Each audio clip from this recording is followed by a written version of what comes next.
पिंपरी चिंचवडच्या कुदळवाडीमध्ये भंगाराच्या दुकानाला आग लागली आहे। महानगरपालिकेचे अग्निशमन दल घटनास्थळी दाखल झालंय। आग शमवण्यासाठी शर्थीचे प्रयत्न सुरू आहेत। आगीत कोणतीही जीवितहानी झालेली नाही। पिंपरी चिंचवड मधून ही बातमी आपण बघतोय।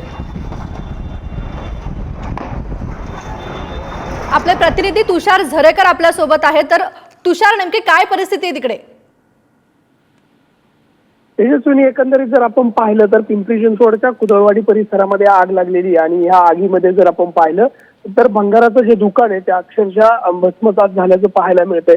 आगीमध्ये मोठी वित्तहानी झालेली आहे। तर दुसरीकडे जर यामध्ये आपण पाहिलं तर या आगीमध्ये कोणतीही जीवितहानी झालेली नाहीये। तर कोणते नागरिक खरं तर त्यामध्ये अडकले नसल्याचं पाहायला मिळतंय। सर्व नागरिकांना बाहेर काढण्यात आलेलं, अग्निशामक दलाला यश आल्याचं पाहायला मिळतंय। मात्र आगीवरती नियंत्रण अजूनही आलेलं नाहीये। त्यामुळे आग किती वेळामध्ये विझवली जाते हे पाहणं महत्त्वाचं ठरणार आहे।